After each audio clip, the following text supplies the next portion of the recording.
아브라함 그리고 이삭이라는 제목으로 함께 말씀 나누겠습니다. 아브라함 그리고 이삭이라는 제목입니다. 창세기를 읽고 있어요. 저는 창세기를 읽고 있고 우리 목사님은 누가복음 읽고 있는데요. 한 주씩 번갈아 가면서 하니까 여러분들 좀 더 재밌으시죠? 신약도 보고 구약도 보고 여러 가지 내용들 여러분들 안에서 계속 하나님께서 은혜로 계속 알게 해주시는 그런 내용들 따라 하나하나 순종하며 나아가기를 다시 한번 권면드립니다. 오늘 창세기 본문은 22장에 아브라함이 이삭을 바치는 장면이에요. 너무나도 유명한 장면이죠.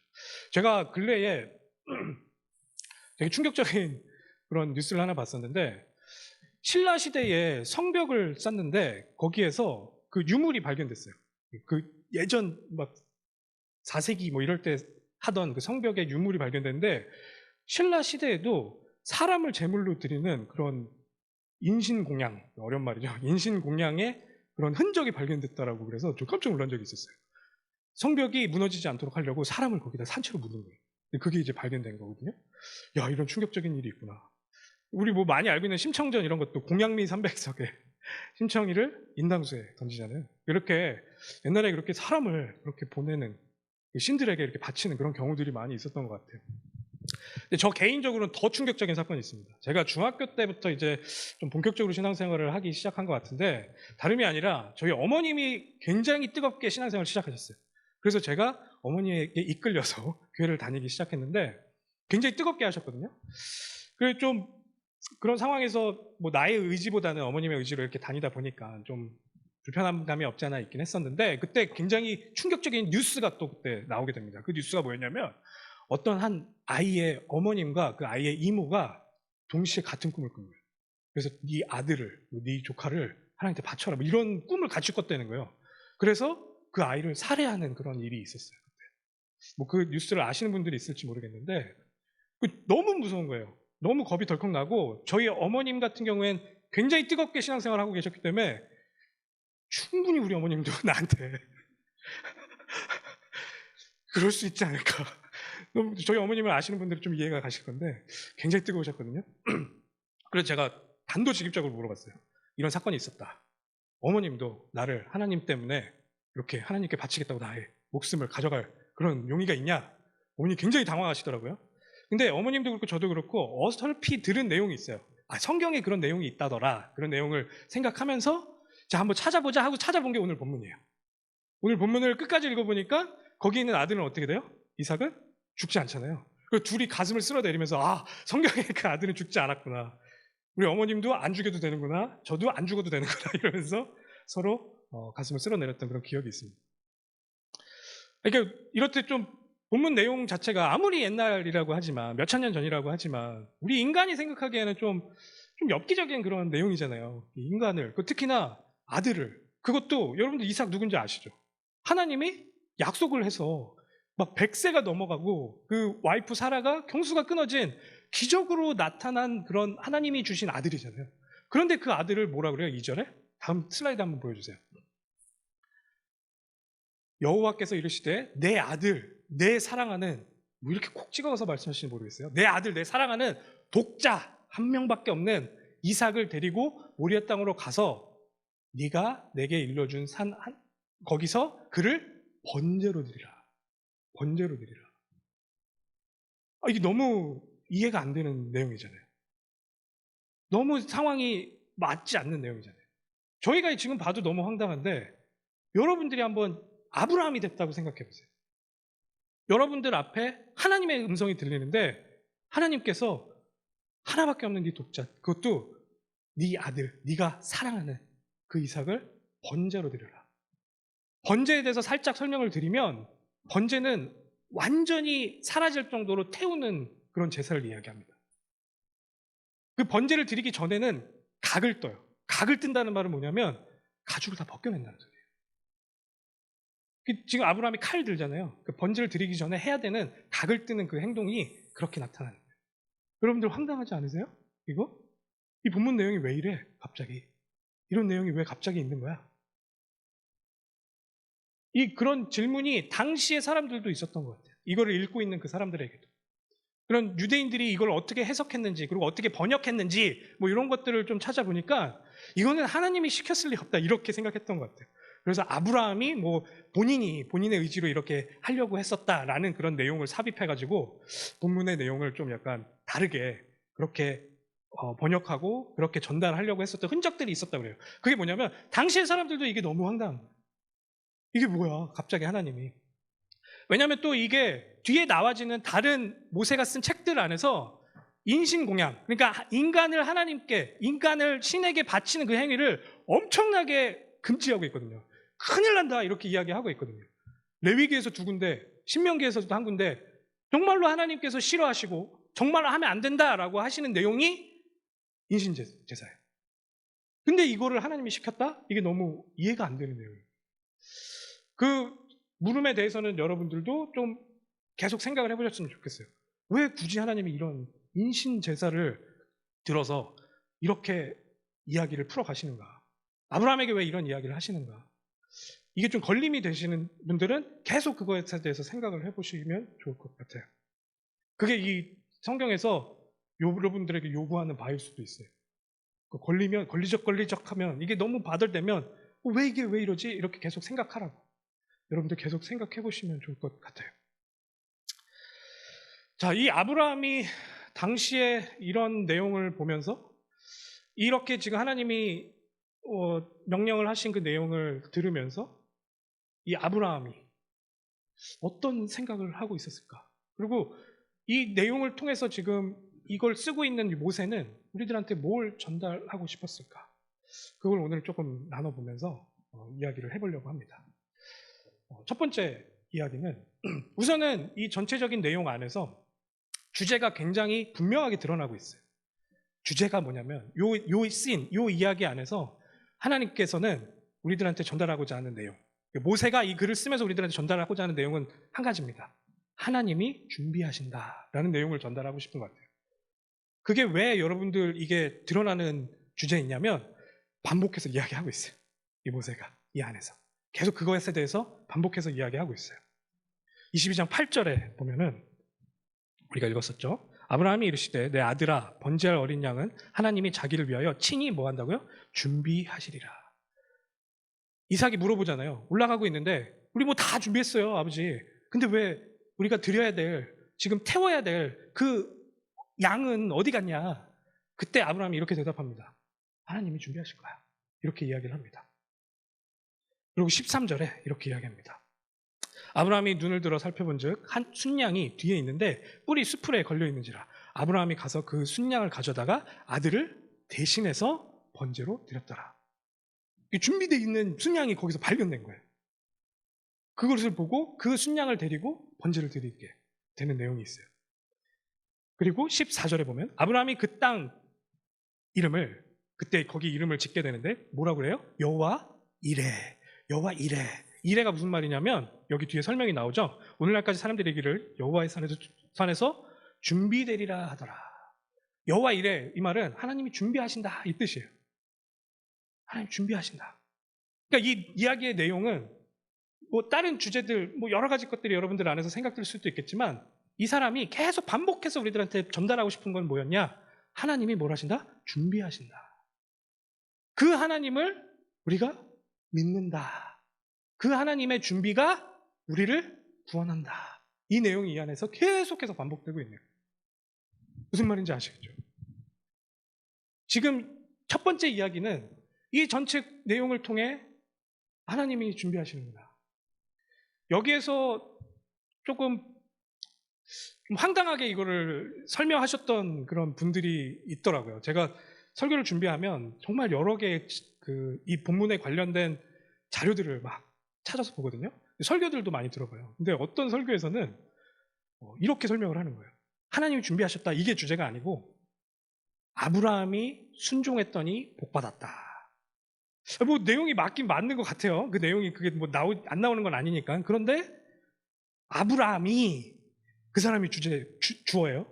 순종을 했더니 하나님께 순종을 했더니 아들을 죽이려고 했더니 그리고 죽였더니 하나님이 그에게 복을 주셨다. 근데 여기서는 그거를 지금 이야기하고 있는 게 아니라는 거예요.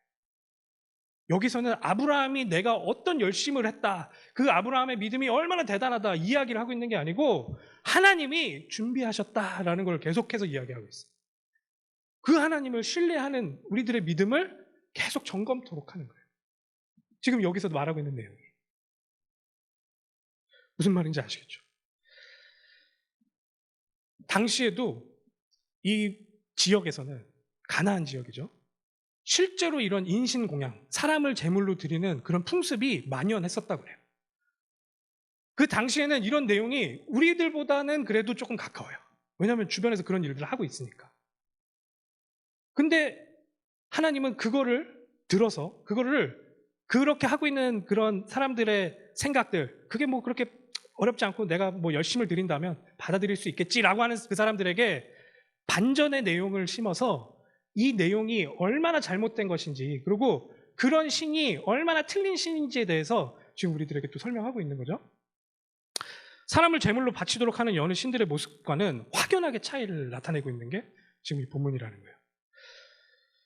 그 모습들, 만연해 있는 그 모습들을 비틀어서 하나님이 어떤 분이신지를 지금 우리들에게 보여주고 있어요. 하나님은 어떤 분이세요? 직접 준비하시는 분이에요.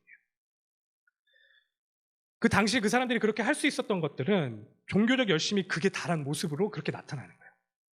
뭔가를 내가 받기 위해서 나의 가장 소중한 걸 드리면 뭔가를 받을 수 있겠지.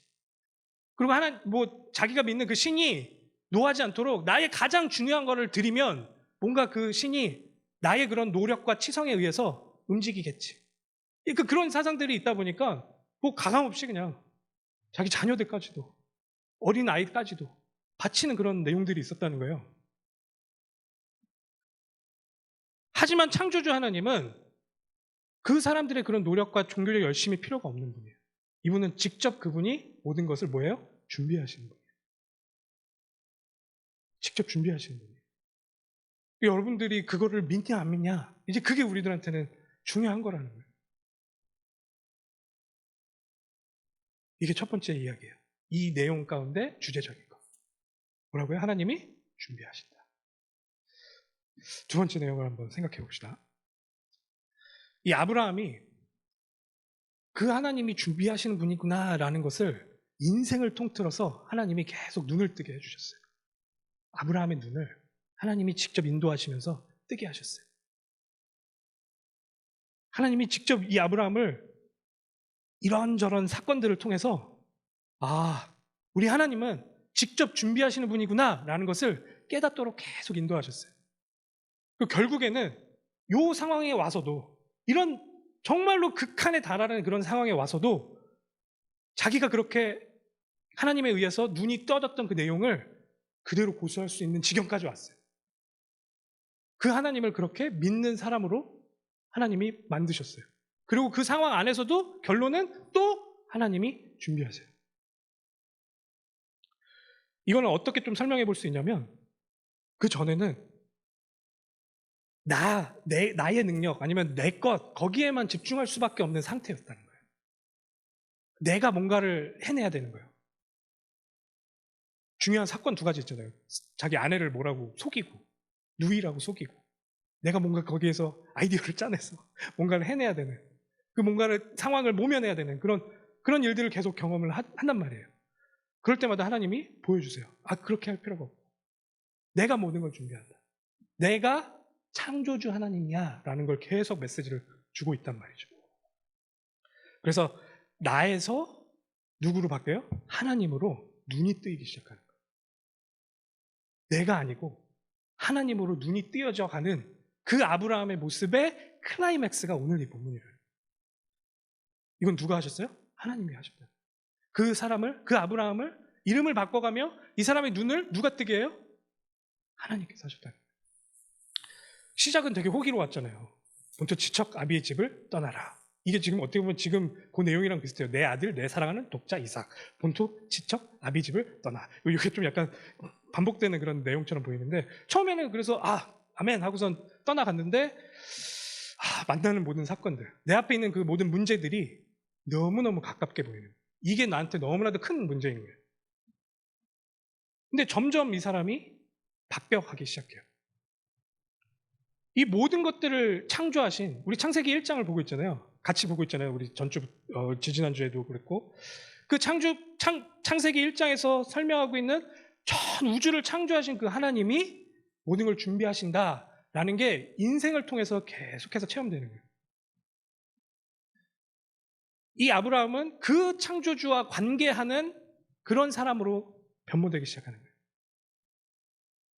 그냥 우리들이 생각할 때는 하는 모든 그런 신이 너무 변덕스러워서 그 신의 그 변덕에 굴종하는 사람으로 이 사람을 계속 막 가스라이팅 하면서 그렇게 막 끌고 가는 그런 모습이 아니고, 전 우주를 창조하신 그분을 신뢰하고 그분이 지금 내 인생을 준비해 나가고 있구나라는 것을 믿는 믿음의 사람으로 하나님이 만들어 가신 거예요. 그 관계를 통해서. 그 관계가 그냥 굴종하는 관계가 아니고 그 하나님 아버지와의 친밀함, 그 하나님의 사랑, 하나님의 준비, 이 모든 것들을 경험케 하면서 한 자락 한 자락 이 사람의 믿음이 커나가도록 하나님이 그렇게 준비하시며 인도하셨다는 거예요. 이 사람이, 아브라함이 어느 순간 딱 깨달은 거예요. 아, 이거는 지금 일반 잡신과 내가 나의 필요를 뭔가를 얻어내기 위해서 하고 있는 그런 관계가 아니었구나. 이 모든 것들을 창조하신 그분이 지금 나를 인도하고 계십니다. 나의 모든 것들을 준비하고 계시구나. 그 믿음이 생긴 거예요. 그 창조주와의 관계임을 이해한 거예요. 그러면 그때부터는 미지근한 게 없어요. 이거다 저거다 발을 이렇게 걸치고 있지 않아요. 그때부터는 하나님께서 모든 걸 준비하신다. 그 믿음에 내가 올인할 수 있게 되는 거죠. 이 부부에게는 불임의 문제가 있었어요. 아이를 가질 수가 없었어요. 그래서 처음에는 자기 조카를 데리고 와서 자기 조카가 자기의 모든 것들을 이어나갈 수 있을까 생각했어요. 근데 그것도 아니었어요. 하나님이 거기서 눈을 조금 더 뜨게 했어요. 야, 너를 통해서 내가 하겠다. 그랬더니 사라가 또 잔머리를 그립니다. 하갈, 자기의 시종을 같이 동참하게 해서 아이를 낳게 해요. 이스마엘을 낳게 해요. 근데 하나님께서 뭐라 그래요? 아니다. 사라와 너를 통해서, 아브라함 너를 통해서 내가 그 일을 이룰 것이다. 그때 아브라함은 비웃는 장면이 나와요. 하나님 무슨 말이에요? 지금 내가 지금 나이가 몇 살이고 우리 와이프는 경수도 끊어졌는데 그럼 말도 안 되는 그런 말씀을. 근데 그걸 반전시켜서 하나님은 어떻게 하세요? 이삭을 갖게 하신단 말이죠. 그러면서 창조하시는 하나님의 능력을 그때부터 체험하기 시작하는 거예요. 아, 우리 인간이 갖고 있는 그 능력과 비슷한 범주의 그런 분이 아니시구나. 이분은 창조를 하시는 그런 분이시구나 라는 그 믿음 속으로 이 아브라함이 한 발짝 한 발짝 내딛기 시작하는 거죠. 이 바로 직전에 나왔던 게 이스마엘과의 이별입니다. 우리들은 그냥 이스마엘은 뭐 정실로 되거나 아니면 언약 안에 있는 그런 자녀가 아니다 이렇게만 생각할 수 있겠는데, 아브라함 입장에서 한번 생각해 보세요. 아브라함은 자기 피가 섞인 아들이에요. 이스마엘도. 근데 상황을 하나님께서는 이스마엘을 어떻게 하게 해요? 거기서 내보내도록 한단 말이에요. 그러면 그 상실감도 보통이 아닌 일인 거예요. 아브라함 입장에서는. 사라랑은 다른 거죠. 그 아브라함의 그 마음을 하나님께서는 또 한 번 어루만지시면서 그 일을 경험하면서 하나님을 또 신뢰하게 하신단 말이죠. 그 일이 있고 난 바로 다음에 있는 게 22장에 내 아들, 내 사랑하는 독자 이삭을 번제해라 라고 하는 그 내용이 나타난다는 거예요. 이게 정상적인 아빠라면, 정상적인 아버지라면 이게 너무나도 고통스럽고 힘든 상황일 수 있다는 것이죠. 만약에 지금 계속 있었던 그런 경제적인 문제, 아니면 뭐 자녀의 문제, 불임의 문제, 이런 게 내 눈앞에 그것만 이렇게 내 눈을 가리고 있고 그게 너무 크게 내 눈앞에만 있으면 이 아브라함 같은 선택을 할 수가 없어요. 근데 그 아브라함은 그거를 허락하신 그 하나님을 볼 수 있는 눈이 어떻게 보면 열린 거라는 거죠. 그 모든 것들을 컨트롤하고 계시고 모든 것들을 인도하고 계시는 그 하나님의 존재에 대해서 깨닫기 시작했다라는 거예요. 아, 이분이 준비하시면 가능하구나. 우리도 마찬가지 아니에요? 우리도 지금 당장 저도 경제 문제 있고요. 자녀 교육 문제, 여러 가지 내 신앙적인 문제, 관계의 문제, 모든 게 제 눈앞에 펼쳐져 있어요. 근데 그 문제를 묵상하기 시작하면, 그 문제가 나한테 너무 커서 그 문제를 어떻게든 내가 해결해 보려고 그것만을 바라보기 시작하면 안 보여요. 주변이 안 보여요. 그냥 그 문제에 내가 매몰돼 버려요. 근데 이 아브라함을 하나님께서는 거기에만 집중하고 있던 그 눈을 점점점 풀면서 그 뒤에 있는 그 하나님을 바라볼 수 있도록 인도에 가셨다니까요. 그러면서 이제는 드디어 그 하나님을 볼 수 있고 그 하나님을 믿을 수 있는 사람으로 만들어 버리신 거예요. 우리에게도 하나님께서는 그렇게 모든 걸 다 준비하고 우리를 인도하고 계신단 말이죠. 그 창조주 하나님을 신뢰하는 그 믿음의 조상으로서의 모습을 만들어내셨다는 거예요. 이 내용을 보면, 22장의 내용을 보면 아브라함이 차근차근 그 명령을 이렇게 순종해가는 내용이 나와요. 아브라함을 통해서 준비하신 하나님에 대한 신뢰가 절절하게 느껴져요. 그 안에서. 그 한 걸음 한 걸음 안에서. 처음에 저 내용대로 내 아들, 내 사랑하는 독자 이삭을 바쳐라. 하나님께서 하나님의 기적으로 나에게, 창조의 능력으로 나에게 허락하신 이 독자, 이 아이를 하나님께서 나에게 번제로 바치라고 하시는구나. 이 문제에 내가 너무 깊숙이 바라보지 않고 이걸 허락하신 하나님을 바라봐야 되겠다. 그래서 모세도 1절에 이게 아브라함을 뭐 하는 거라고 써요? 시험하는 거라고 쓴단 말이에요. 이걸 유혹하거나 이게 완전히 무너뜨리려고 한다, 이런 저주를 했다, 이게 아니고 하나님께서 이걸 통해서 시험해서 테스트를 통해서 더욱더 단단하게 만들려고 이런 일을 했다라고 22장 1절에 쓰고 그 밑에 내용들이 나타나고 있는 거예요. 그리고 3절에는 아침에 일찍 일어나 종을 시키지 않고 직접 채비를 마무리합니다. 그날이 됐어요. 하나님께 말씀을 듣고 그 다음날 아침에 일찍 일어나서 자기가 직접 모든 채비들을 다 마무리합니다. 직접. 여기서 저는 더 놀라운 게 사라한테 말하지 않았어요. 사라한테 말했으면 못 갑니다. 큰일 납니다. 어디 지금 이삭을. 말도 안 된다고. 근데 조용히 그냥 아침 일찍 일어나서 자기가 다 채비를 맞춥니다. 그리고 4절에 보면 바로 앞에 있는 산도 아니에요. 며칠 걸었다 그래요? 3일을 걸어갑니다. 종 2명과 아들, 자기가 3일을 걸어가는 거예요. 3일을 걸어가는 그 과정에 여러분들 어떤 생각들이 있었을까요? 그리고 5절에 보면 이제 올라갈 산에 도착했어요. 그때는 종을 거기에다가 남겨둡니다. 종들이 와서 자기 말리면 안 되니까. 종들을 남겨놓고 아들과 함께 올라갑니다. 그 5절 뒷부분에는 내가 아이와 함께 가서 예배하고 우리가 너희에게로 돌아오겠다. 이게 뭐 거짓말하는 거일 수도 있고요. 종들한테 둘이 같이 올 거다라고 그냥 거짓말하는 걸 수도 있고, 아니면 아브라함이 그렇게 믿었을 수도 있다라고 생각을 해요. 신약의 히브리 기자는 그렇게 믿었다라고 생각하는 것 같아요. 우리 히브리서 11장 17절에서 19절에 보면, 신약의 히브리서 11장 17절에서 19절에 보면 이렇게 설명합니다. 아브라함은 시험을 받을 때 믿음으로 이삭을 드렸으니, 이미 드렸다라고 설명해요. 그는 약속들을 받은 자로되 그 외아들을 드렸느니라. 그에게 이미 말씀하시기를 내 자손이라 칭하는 자는 이삭으로 말미암음이라 하셨으니, 내 자손, 그건 이삭이다 라는 그것에 대해서 확신을 갖고 있었어요. 19절에 그가 하나님이 능히 이삭을 죽은 자 가운데서 다시 살리실 줄로 생각한지라. 비유컨대 그를 죽은 자 가운데서 도로 받은 것이니라.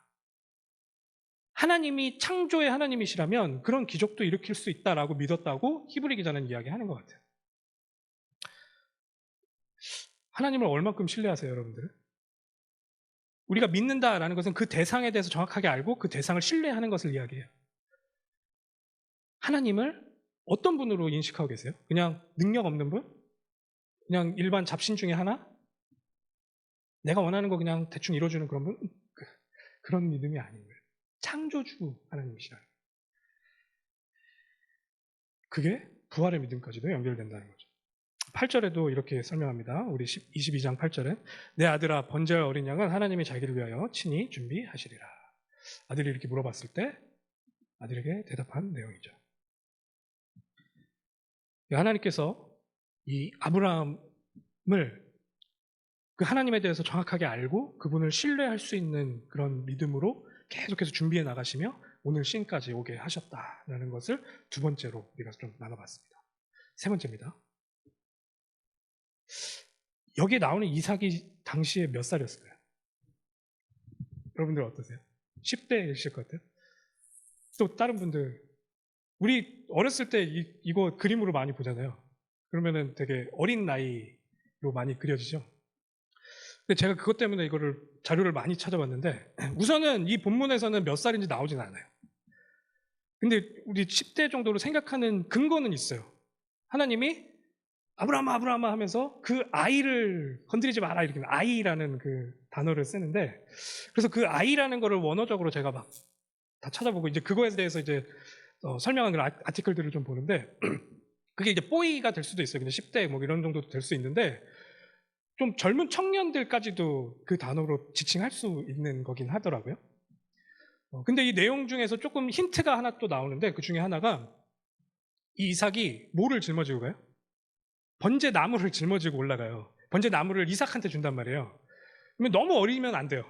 번제 나무라는 게 이 번제는 아까 말씀드린 대로 완전히 다 막 바스러지도록 태우는 거거든요. 그러려면 그 나무가 얼마큼 있어야 되는지 여러분들 상상이 되세요? 굉장히 많이 필요하거든요. 근데 그거를 이삭이 짊어지고 갔다. 그러면은 그거를 감당할 정도의 힘은 있는 나이인 거예요. 근데 제가 너무 신기하게 봤던 것 중에 어떤 유대인 전승에서는 나이를 특정해요. 이삭의 나이를. 몇 살을 특정하냐? 37살로 특정해요. 너무 많은데, 그거는. 근데 왜 그런지 그 근거도 조금 약간 빈약하긴 한데 무슨 내용이냐면 이 뒤에 이제 사라가 죽는 장면이 나와요. 23장 그때쯤에. 사라가 죽는 장면이 나오는데 사라가 죽을 때 이삭이 37살이었어요. 근데 왜 사라가 죽을 때 나이를 이때라고 이렇게 특정했을까? 그 사람들의 논리는 이거예요. 사라가 살아온 이삭을 보고 무슨 일이 있었는지를 들은 거야. 아니 당신은 지금 애를 데리고 뭘 한 거예요? 라고 들었는데 그게 너무 쇼크가 돼서 그때 죽었다. 뭐 이렇게 지금 설명을 저도 그건 좀 너무 무리한 거 아닌가? 이런 생각이 드는데 근데 그거를 되게 진지하게 설명하는 학자들도 많이 있더라고요. 그러니까 약간 이렇게 생각하시면 돼요. 그럼 37살과 이 번제 나무를 질 수 있는 그 나이 중간 정도로 보시면 돼요. 어떻게 보면 그 중간에 어느 지점이겠죠. 그러면 어느 정도 힘이 있고 어느 정도 자기가 이제 뭔가 컨트롤할 수 있는 그런 나이다. 이 당시에 우리 아브라함은 100세가 넘었죠. 네, 할아버지예요, 할아버지. 그래서 번제 나무를 지고 올라갔는데 여러분 내용을 보시다 보면 아브라함이 이제 번제단에 이삭을 올리는 장면도 기술이 되잖아요.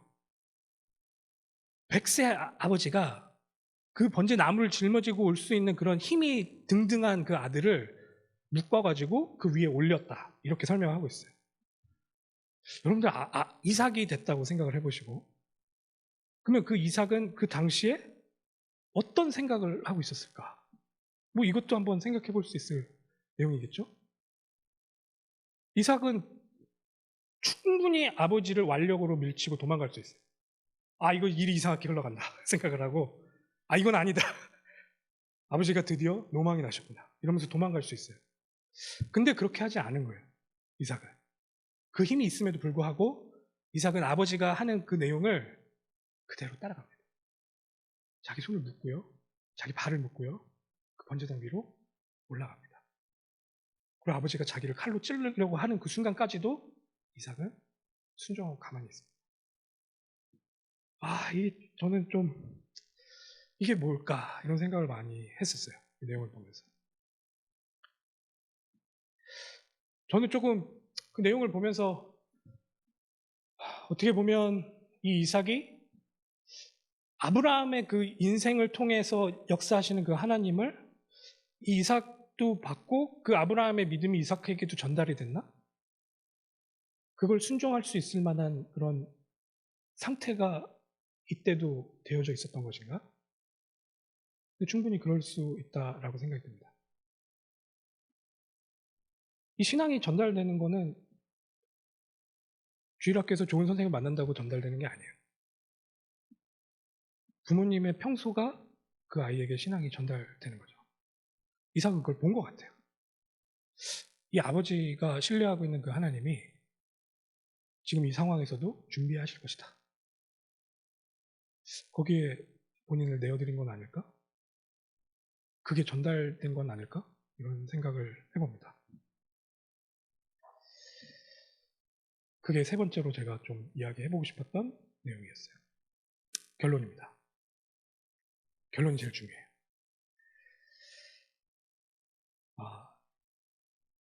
뭐 믿음이 보이고 하나님이 그 모든 걸 준비하셨고 뭐 주제는 좋아요. 근데 왜 굳이 하필 이런 씬을 가지고 그걸 설명을 하셨어야 될까? 제가 선언에도 말씀드렸듯이 당시의 사람들도 이게 너무 충격적이었다니까요. 하나님이 왜 아들을 죽이라고 할까? 그게 너무 수수께끼였어요. 그리고 지금도 이스라엘 민족들은 그게 수수께끼예요. 왜 굳이 이런 내용이 여기에 심겼을까? 하나님이 준비하셨다. 이거를 설명하면 다른 내용들로 설명해도 되는데 왜 굳이 이걸로 하셨을까? 저는 이게 신약에 와서야 딱 풀린다고 생각이 들어요. 이렇게밖에 설명을 할 수밖에 없는 하나님이에요. 그 아들의 순종을 통해서 우리에게 떠오르게 하는 신약의 사건으로 이 결론이 맺는 거예요.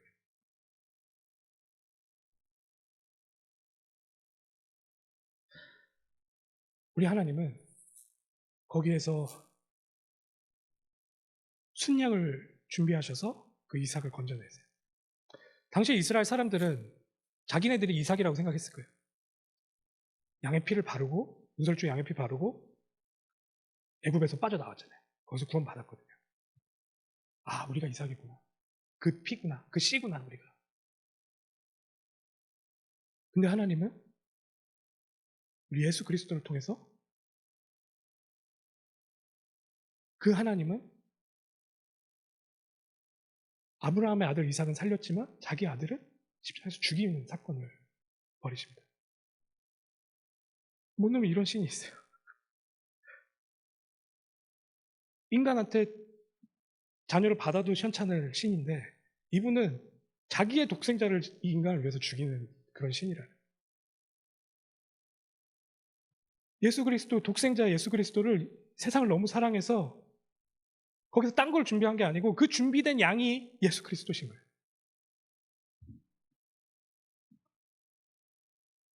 신약의 사건에서는 그 예수 그리스도가 십자가에서 내려오지 않아요. 거기서 그냥 돌아가세요. 거기서 피를 흘리고 죽으세요. 우리를 위해서. 우리를 건져내려. 그거 설명하고 싶었나 봐요. 하나님. 그러니 이런 인신, 제사 이런 내용을 가지고 이야기를 풀어나가시는 거죠. 저는 이거 아니고서는 여기에서 이거를 왜 사용하셨을까 이해가 안 돼요. 근데 예수 그리스도의 사건을 보면서 아, 하나님 계획은 이거였구나. 이거를 나중에 설명하려고 지금 이삭에게 이런 경험을 하게 하는, 아브라함에게 이런 경험을 하게 하셨구나. 그 아버지와 아들의 신실함이, 아브라함과 이삭의 그 신실함이 우리 아버지 하나님과 아들 우리 예수 그리스도의 신실함으로 보여집니다. 이삭이 번제 나무를 짊어지고 올라가요. 자기가 타 죽을 그 나무를 짊어지고 올라가요. 예수님께서 본인이 질 십자가를 지고 올라가세요.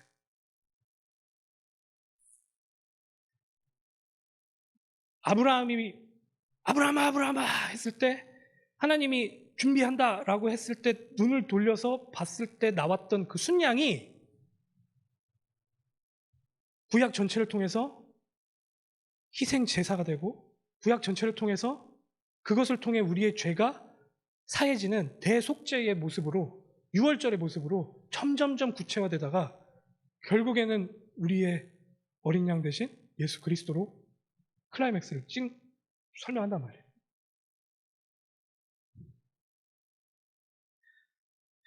그 레위기나 출애굽기에서 순양을 바치는 그런 장면들이 또 나오는데 저는 이게 수업 때 들었던 건데 다른 자료에서는 제가 확인을 못했어요. 근데 그 수업 때 우리 교수님이 순양이라는 것을 번제로 드릴 때는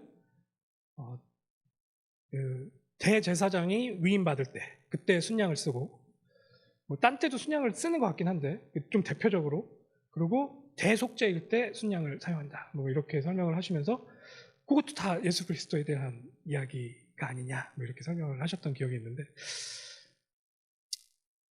그거보다는 더 구체적으로는 그 양이 대신 준비가 돼서 그 이삭이 살아났다.